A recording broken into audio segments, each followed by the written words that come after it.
One. Hey, good morning, everyone. It's great to see you guys. I'm really excited to be here today. I have licensed marriage family therapist Whitney Goodman. Whitney is a licensed marriage and family therapist in Miami, Florida. She specializes in EMDR, CBT for anxiety, the Gottman method, levels 1 and 2. And she's all about family mediation. And she also helps people recover from cancer, doing like mindful based practices. Whitney, thanks so much for coming on. I'm really excited for you to be here. Yeah, thank you so much for having me. I'm excited to be here as well. So what I really wanted to get into was just the connection between trauma and relationship, given everything that's been happening within the last 3 months. And I'm pretty sure most of the world is tired of COVID at this point, but I know it has, in the last 3 months, brought a lot of stuff up for a lot of different individuals.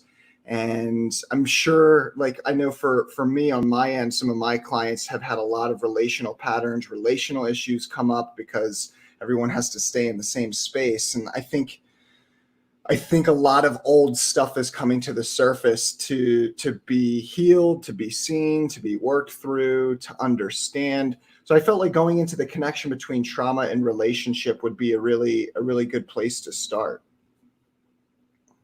Yeah, absolutely. So when we talk about trauma impacts us physically, mentally, emotionally. And so those symptoms are going to come out and impact our relationships. A lot of people have also experienced relational trauma, which is trauma that happens, whether it's through relationships we had with our caregivers, being in an abusive relationship, getting bullied, etc. So those types of traumas are going to absolutely have an impact on the relationships that we currently have and the ones that we have in the future. So how does, there's this concept of two types of traumas, commissionative traumas and omissionative traumas. And so many times I see people who are walking around and might have a relational trauma or something like that, or they didn't have a need that was met growing up. And so then they get into these relationships later on and they get something fulfilled. And then all of these emotions come up and they're like, I don't know what's, I've coached people where they're like, I don't know what's coming up. I had a good life. Like everything seemed like it went well, but I can see that they didn't have some need met that they weren't even aware of. And then when they actually get that need met, all this emotion comes up that they didn't even know was there.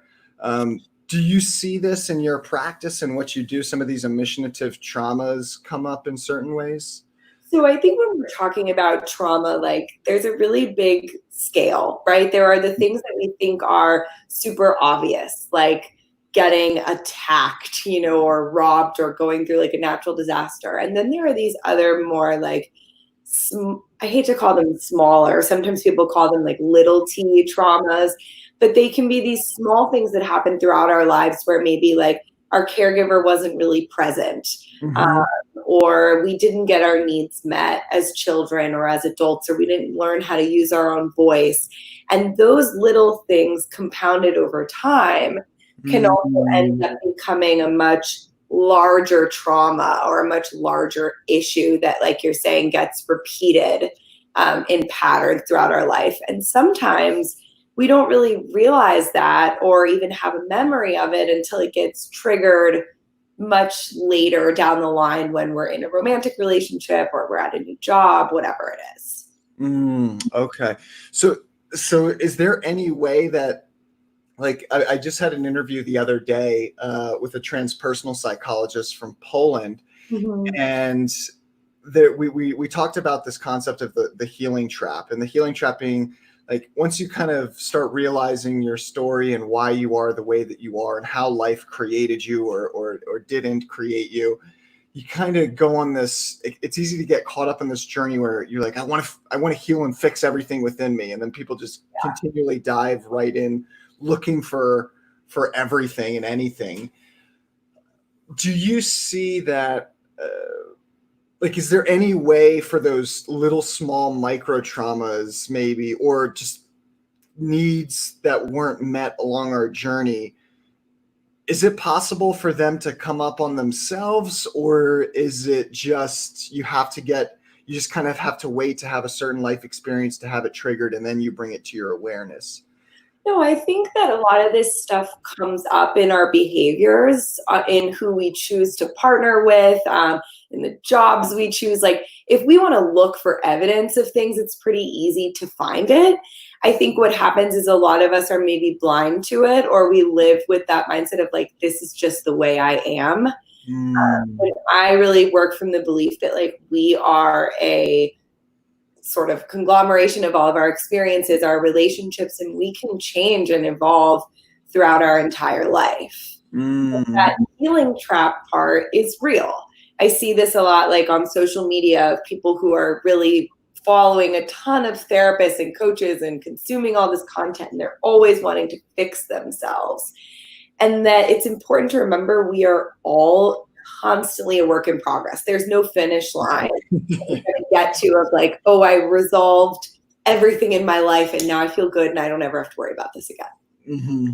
I love that. Yeah, I think that's so important because a lot of the times I've seen that people don't even allow themselves really to enjoy life. It's I mean, I got caught up in it too at one point. I remember when I got back from my combat deployments, there was like 4 or 5 years there where I was like, I'm just on the hunt on my entire inner world. I'm just going to fix it all. And then I'm going to like have the best life ever. And it was like, at some point I kind of realized there's something I'm missing, like there's something that, so I think it's really important to recognize that truth, that it's like, no, our life is an art piece. Who we are is an art piece. And that art piece is really never finished. And we're always going along the journey.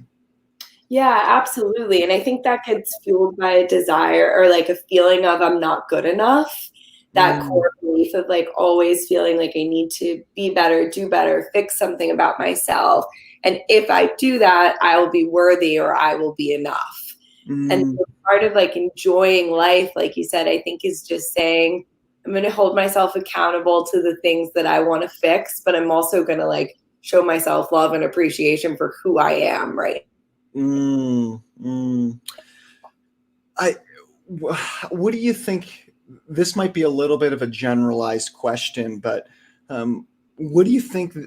How do you know? What are indicators that you're in that balance of, okay, I appreciate who I am, what I've done, what my beingness is, but at the same time, I don't want to just not continue to evolve or grow as a human being. I mean, there's definitely a middle ground, because I know I've seen and coached individuals who are kind of tired being the way that they are. They've just settled and they're like, okay, I'm comfortable here. I'm not getting out of my comfort zone too much. And life just kind of starts to, And then I've seen other people, especially in the coaching industry, and I was definitely one of these at one point, who are just always addicted to self-actualization, like got to be better, got to, like kind of Tony Robbins style of, and I'm just like, that's insanity. Like, you're running from something, my friend, Right, sure. I mean, I think that's a great question, and there is a middle ground. And to me, it comes down to like awareness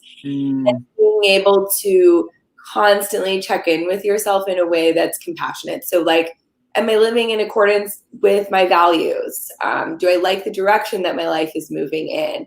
Do I like certain things about myself? And then on the flip side, also being able to be aware of times when maybe you're not, being the best in your relationships, or you have some things that you could work on, and always making room for both of those realities. Ooh, yeah, I love that. Being okay with the, I guess the duality of experience. It's like, well, I see this and I see this, and I can make space for both of it.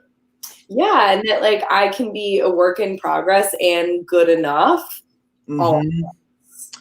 Beautiful. You mentioned a little bit earlier in that statement about being aware, I guess, of the trajectory that your life may be, being aware of your value systems, and really checking in with yourself and making sure you're along that path. How would you say that people like become aware of that? I mean, that wasn't something that I was aware of until, God, like probably just 3 or 4 years ago, where I was like, oh my God, wait, I don't enjoy my life because I'm not living in alignment with my values. What are my values? And then it was like this big shocking moment. And I was like, oh my God, I got a lot more, stuff I got to become aware of. How do people become aware of that? I mean, it's not really something I think that our education system teaches. Values work is like something that I've done recently in my own therapy, and I'm really passionate about that. Mhm. I think we get confused between goals and values. So a lot of time we have goals for ourselves, like I want to reach this level of my career, or I want to get married, or I want to be a parent, whatever it is. And Mhm. those are not values. Values Mm. would be more like I want to be authentic, or I want to lead with kindness, or whatever it is. And your goals can change, but you're still living in accordance with your values. Right. There's a lot of like really good card decks and stuff online, if people even Google that you can sit and sort of pick out values, what's important to you and what isn't. Mhm. I found that super helpful. And your values also will change throughout your life. What's important to you in your 20s will be different than what's important to you in your 30s, vice versa. Beautiful. Yeah. I had this interesting experience last year where, I was really doing a lot of different work and I was aware of my values. And it was funny. I mean, I was just caught up so much in my career that I didn't even realize I skewed off my own values. And then when I saw it, I was like, oh my gosh, I'm totally not living in accordance with these values that are really important to me. And, I love the intersection between values and goal setting, in the sense that we can set goals for ourselves, go after those goals, but any goal that we set requires some level of beingness. And so I guess my question would be, I mean, you probably come across this in your practice, it sounds like, so how do you stay in alignment with your values as you go after your goals? Sure. Does that make sense? Like for me, I know, and clients that I've had, I've seen where I've gone after a goal and then totally in the masculine, energetic pursuit of that goal, like got to make it happen, totally realized that I went off my value system and I had to come back to center. Mm-hmm, mm-hmm. It's really easy, especially if you are somebody who's achievement oriented and you like achieving goals.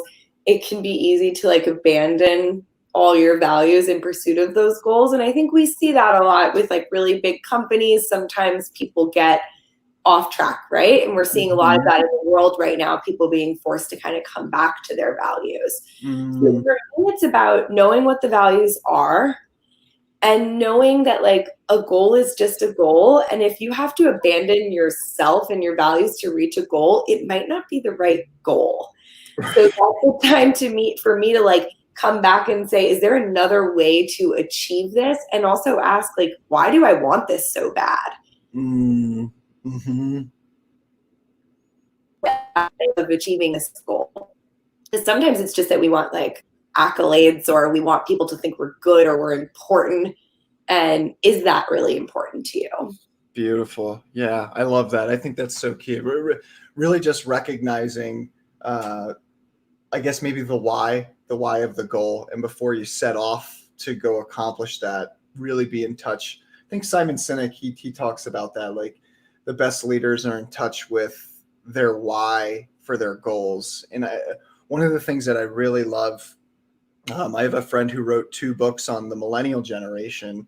Mhm. It seems like the value systems, and this has definitely been my own experience, but also the experience of the millennials that I've coached. And I've done a couple workshops on leading millennials with companies. And I found that the millennials, it seems like they're really, uh, this might be it's definitely a bit of a generalization, but I've seen it. It's like they're not willing to sacrifice their values for the accomplishments or for the external achievements. Mhm, mhm. And companies really, it seems from my experience I do executive coaching work as well too. They don't know how to really fully adapt to that yet. Yeah. And it's different, right? Like it was all about just go and do the job. Right. And, get the paycheck. And now people really want accountability, I think, from their employers. Yeah, accountability, transparency. Mm-hmm. In your practice, Whitney, what do you see? What do you see most of when it comes to, I guess, this topic of people living in accordance with their value systems and things like that? Like, can you just share more about your experience with that and the work that you do there? Sure. Yeah. So I guess when somebody comes in, they probably aren't aware that that's what's bothering them. Mm-hmm. If somebody isn't living in line with their values, they might just say like, I'm not enjoying my life, or things just don't feel right. Like there tends to be a sense of unease. Yes. And that can show up in career, in who you spend your time with, any other choices that you make in your life, that sense of like, this just isn't right. Mm. Typically, like what I'm seeing is really just trying to help people figure out what's going wrong and what's going right, what's leading you to feel this way. And once we're able to get a handle on that, it's much easier to look at what are the changes that need to be made here. A lot of people feel stuck in that place.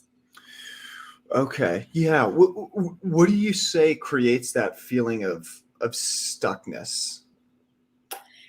Likely a feeling of like that there's no options, a lack of opportunity, whether it's perceived or legitimate. I think with different people, there are reasons why they're stuck systemically. And then there are people who might feel stuck because they don't know how to get out of their position. So as a therapist, I'm trying to help them look at like, what are the systems that are contributing to this? And then also what's happening inside of you that's contributing to this feeling of being stuck. Yeah, I did a video, I think it was about 2 years ago, talking about that feeling. And one of the things that I've at least noticed in the work is that really any feeling of stuckness, it seems like it comes back to just awareness. Like there's something that my being wants, whether I'm aware of it or not, usually not, out here, or a certain way of living or a certain way of being, or maybe a goal, but I don't feel like I have the resources maybe, or the support systems, or I just don't think I can actually get there. And so it creates this gap between A and B, whether that's an external goal or an internal goal of like, I want to live this way, or I want to feel this way on a daily basis. That I have always seen in my practice that feeling of stuckness always comes down to wanting to get somewhere, but not necessarily knowing maybe where you want to get to, or knowing where you want to get to, but not really knowing how. Absolutely. Yeah. And I think with trauma, or people who have experienced trauma, we also see this theme of like, I don't deserve to have good things, or I'm not allowed to have that. This like it's not for me. So working on building up that self-image and confidence, and the feeling of like, yes, you do deserve to pursue what's important to you.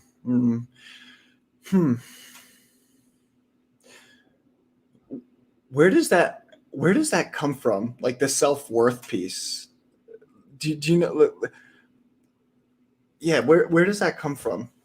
Where do you think it at least comes from? The feeling of not being good enough. Yeah. Like, so I think it can come from a couple of different places, right? Like as we're raised as children, some of us grew up with parents who also feel like they're not good enough. And so we see that enacted in our caregivers, or our caregivers actually tell us that we're not good enough. A lot of people grow up hearing those messages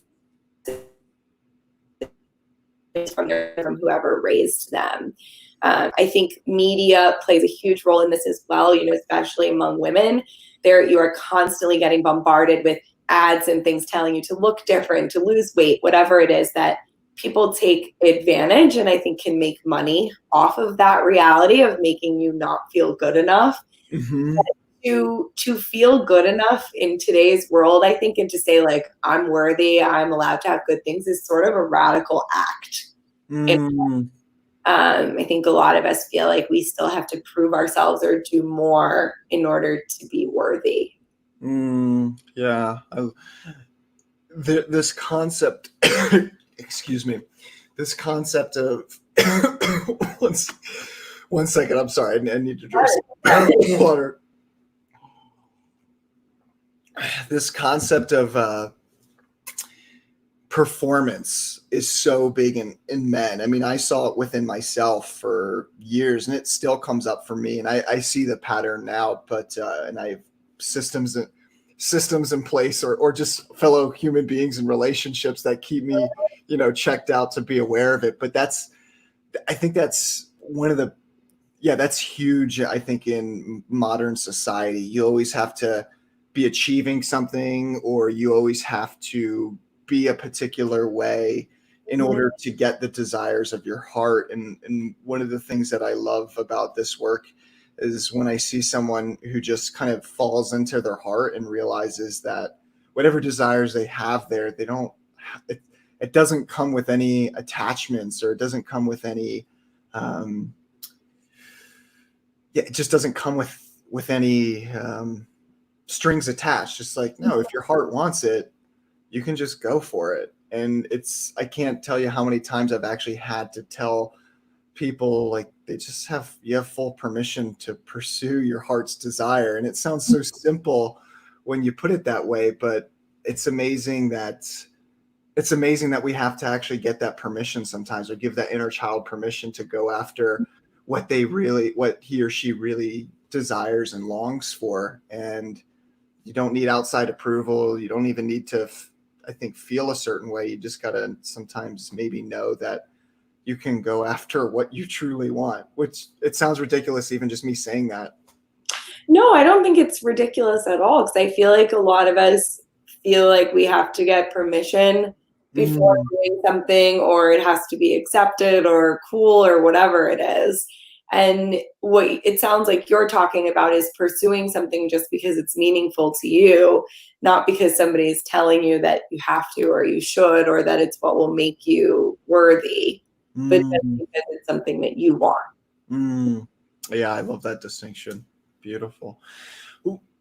What would you say, Whitney, is probably one of the most common, and this is a more generalized question, but what would you say, what is one of the more common, I guess, challenges or issues that you see within your practices? What's one of those more generalized challenges that you see people having?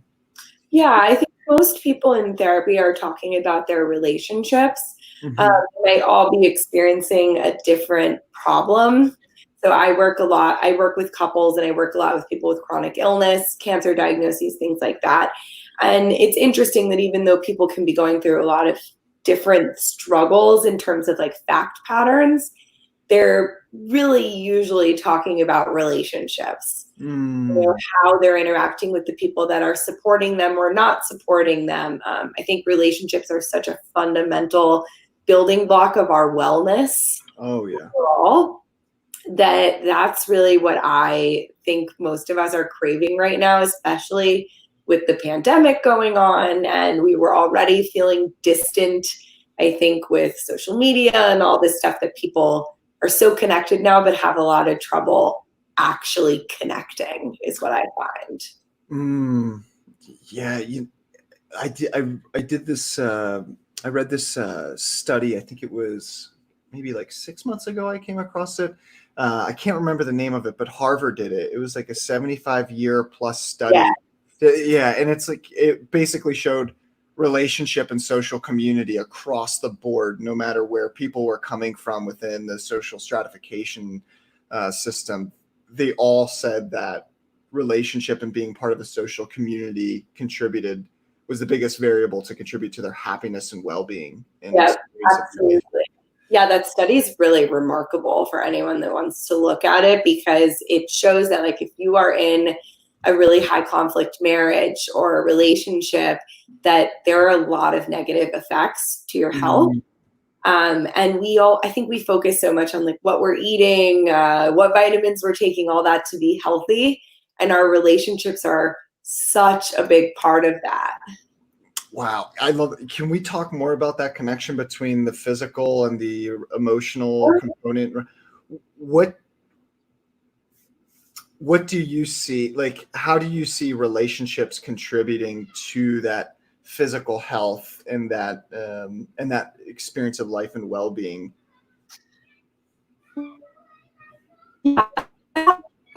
Our mental and physical health have a two-way relationship. So if you are struggling, let's say you have a physical illness, you have cancer or an autoimmune disease, if you live in a home where there is a lot of conflict, fighting, things like that, it is likely that your symptoms are going to get worse, because we manifest stress in the body. So we our muscles, it can make you have stomach aches. Like, there is such a deep connection there, that if you are experiencing a lot of turmoil relationally, it's pretty expected you're going to experience it physically. For anybody that's had a panic attack, like, you know exactly what that feeling is when anxiety manifests so physically that it feels like you could die.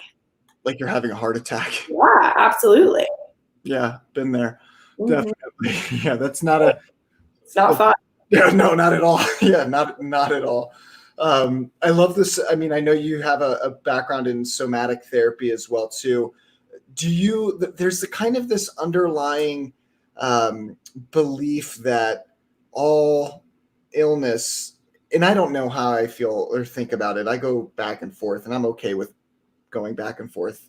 Sure. But there's this underlying belief that I see within some of more spiritual based communities, where they say that all disease in the body is pointing to some problem or issue in your life.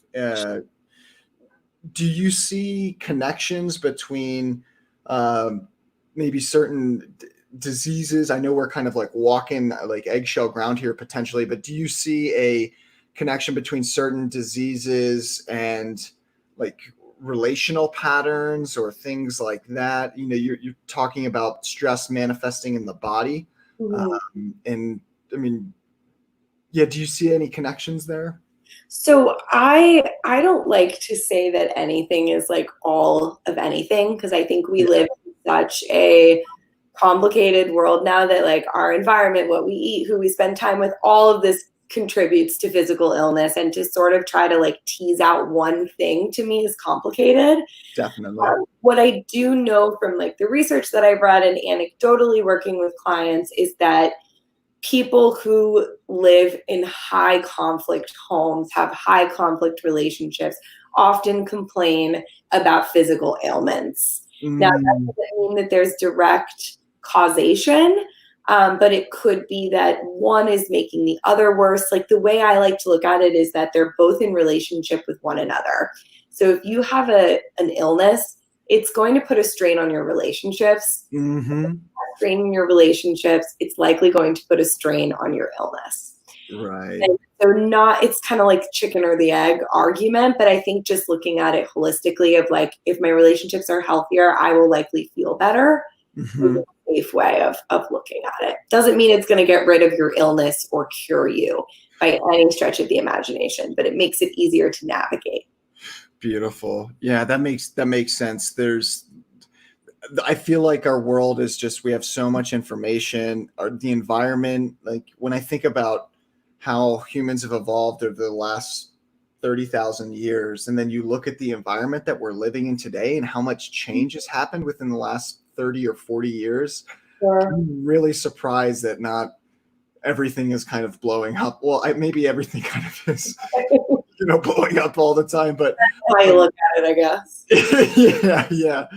Yeah. But I'm really amazed by, when we look at technology and then all the information, like human identity is changing, the way of relationship is changing. Like, what are relationships right now? Like, everything is just being called into question, and so much stuff is coming to the surface. And yeah, it's really, we're definitely in an amazing time right now.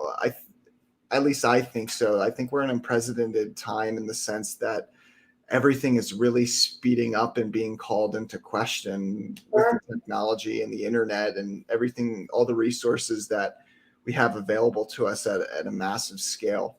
Mm-hmm. Absolutely.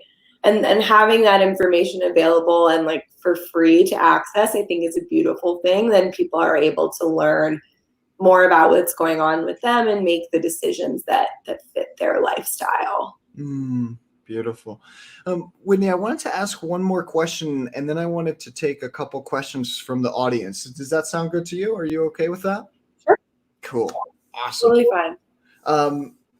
There was one more question I wanted to ask about. Oh yeah. Okay. So relationship and conflict.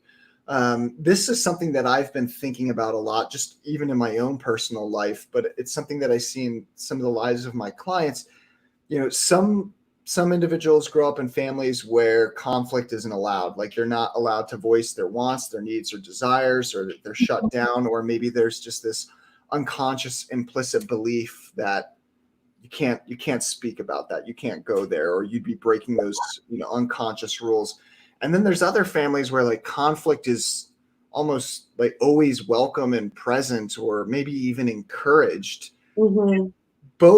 I've seen both of them have their different, I've seen both of them create people in different ways and their relational patterns. And so I guess my question is, can you speak more to maybe just a healthy balance between the two of, okay, having free range to speak up for your voice, for your needs, your desires, while at the same time, inevitably, that's going to bring conflict up as people share their needs and desires and wants. Can you talk more about maybe like what a healthy middle ground looks like in a relationship and in a home? Yeah, absolutely. So you're right that both of those ways of being can cause us to have difficult times later on in our life. We don't want to be silent, but we also don't want to be so quick to conflict or overly reactive. I think conflict is a good thing when done right. So when people tell me like, oh, I never fight with my spouse, or I've never had an argument with a family member, to me, that means that people are not sharing their needs. And a lot of good things can come from conflict when we do it respectfully. So a happy medium would be a place where people feel like they can safely speak up and share about what they're going through, and have conversations where both people are able to be heard, and understanding is reached. And that doesn't mean that you agree, but just that you've come to a place where like, I can see what you're saying and you can see what I'm saying. And then talk about how can we make this relationship better for us in the future. And I think good conflict is conflict that's not defensive or critical, or contemptful. It's just trying to learn where the other person is coming from. Yeah, beautiful. So it sounds like that's a communication and safe space conversation. Totally. Yeah. Yeah, really, really giving people the safe space to voice what it is that they truly want or need, but then also having the communication skills. And yeah, I think we're not always taught how to create that or do that, create safe. Yeah. Yeah. Beautiful. Well, Whitney, let's go to some conversations. Are you okay with that? I think I already asked that. Yeah. Cool. So I'm going to go to a Purva's question here. He says, can generational trauma be healed completely? So I think with any type of trauma, or any type of issue that anyone's dealing with, I don't believe there's this place where things get healed completely. There's a place that you can get to where you feel better, you're functioning better, but things still might trigger you or bring up feelings from that on a much smaller scale.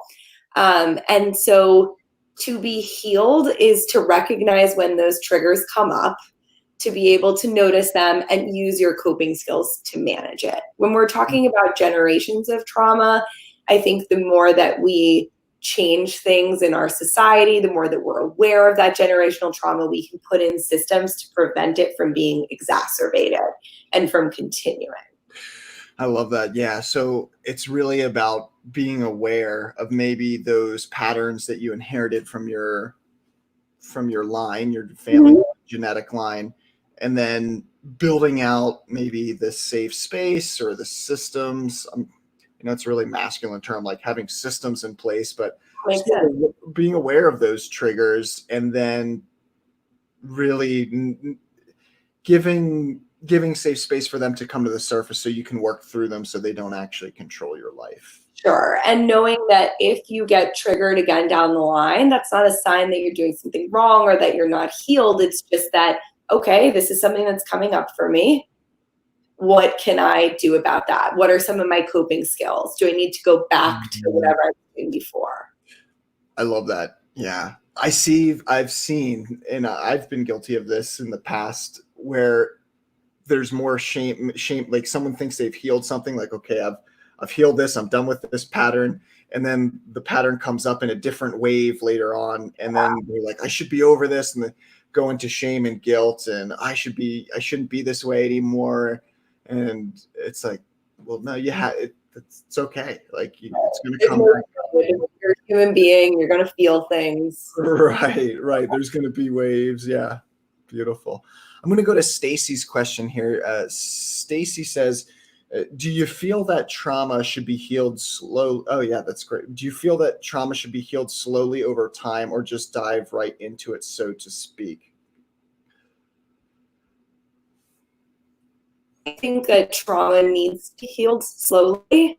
And that's just to not risk the chance of someone becoming dissociative or re-traumatized or possibly hurting themselves in the process. It can be a lot to re-experience and address something traumatic, especially a complex trauma, that I would definitely recommend working with somebody who's trained in this area that can help follow you through that journey, and somebody that's in like tune with the pace that you need to move at.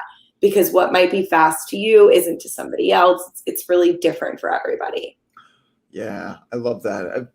I think that's so key. I've coached individuals who have been in different, I guess, under different people and mentors. And there are times where the coach was like, you can do it, like, go, go, go. And I was just looking at it. I'm like, no, they're in a trauma pattern and you're making it so much worse right now. And I think it's, really important to know when to give that safe space, know when to gently push people, know when to ebb and flow. Because you're right. The trauma can come up to the surface. There can be create dissociative states. And then people can go further into their comfort zone but further and close off even more because they don't feel safe or secure. Yeah, safety, I think, is the biggest component. The most important component of working with trauma is making sure that there's safety. Yeah, absolutely. I just had a general, it's not general, it's actually pretty specific, but it just came up. I'm really excited to ask this because I've never had the opportunity to ask it. How would you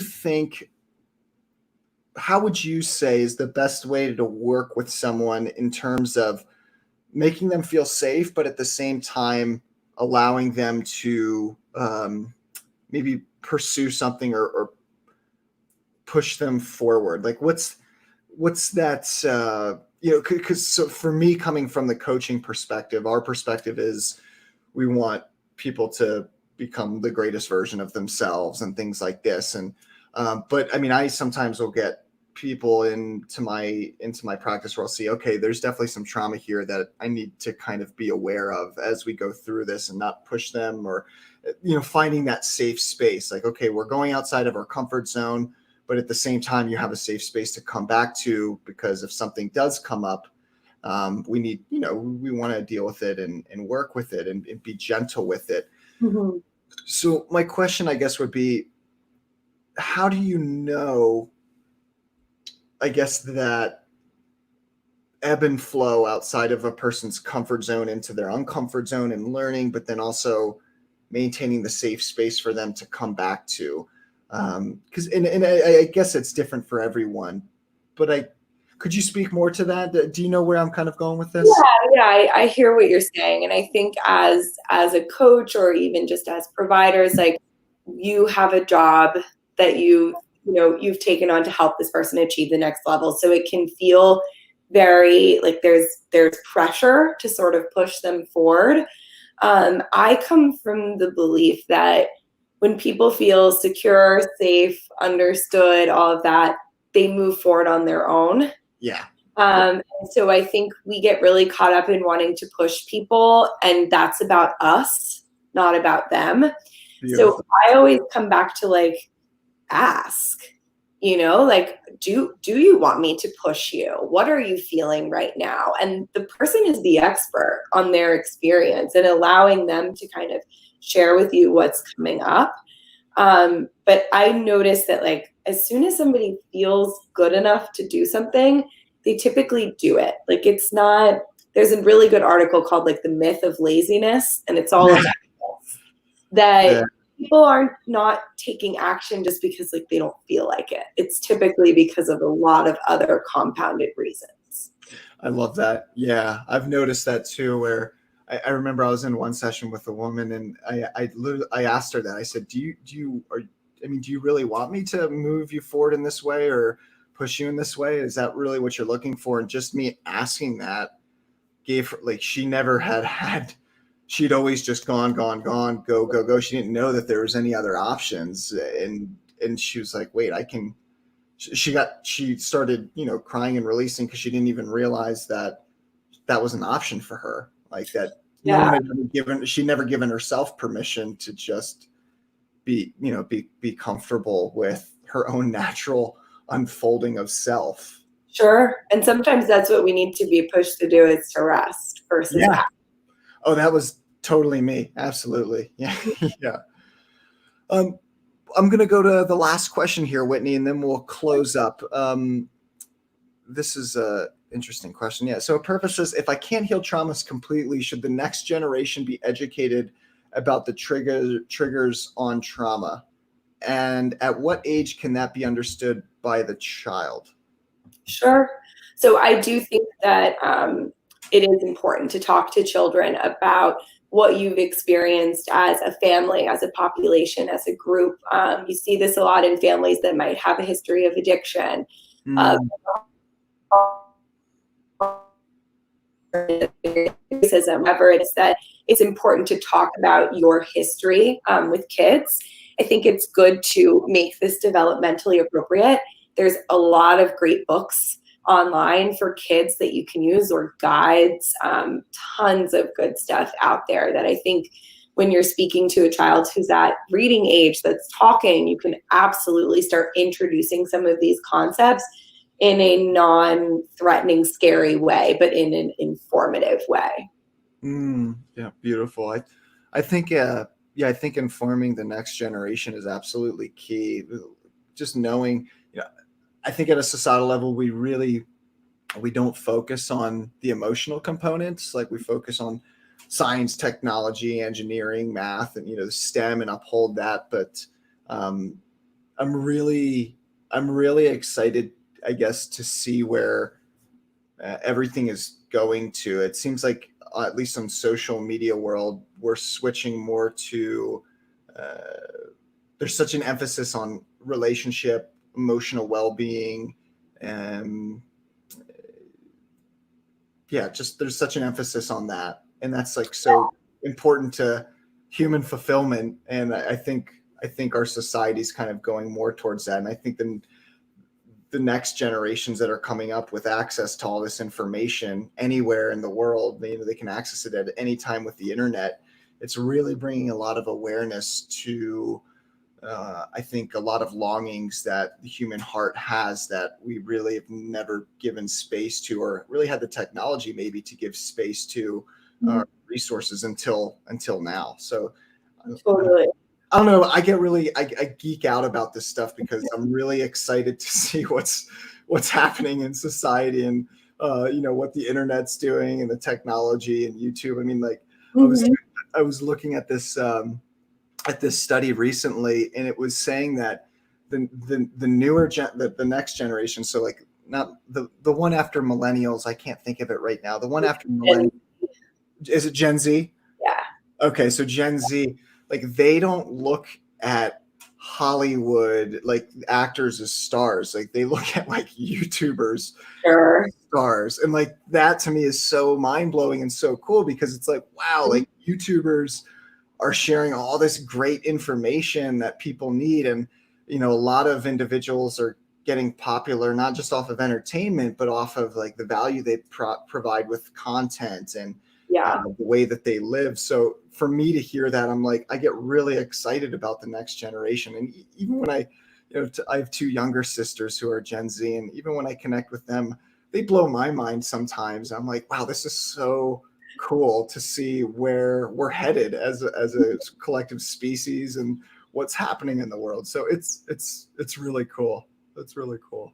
Absolutely. I agree. It's good to see that shift and to see young people caring about these types of issues. Yeah, beautiful. Whitney, thank you so much for coming on. Thank you so much for your time. I really appreciate, you know, you sharing your work with us and what you do in the world. Is there anything that you're doing right now? Like, do you have any programs that you're doing, and where can people find you and get more involved with what you're doing? I know you got your Sit with Whit page on Instagram. And yeah, if you go to my Instagram at Sit with Whit, you can find links to my website there. And also I have an online store that has like free worksheets, some courses, things like that people can check out and see if that's something that they're interested in or would benefit from. Beautiful. Guys, that's all we got for this time. Thanks so much for joining us. If you want to check out Whitney's work, you can just look at the link right there in the description box below. You'll find it. It's about halfway down. Whitney, thank you so much again for coming on. We really appreciate you. Thank you again for having me, and have a good rest of your day. Thanks. That's all we got for this time, guys. We have our live coaching session at 5 p.m. Mountain Time, 7 p.m. Eastern Time, going a little bit later. So if you want to join us for that, feel free to join us. And Laura and I will see you then. Have a great day, everyone. Talk to you soon.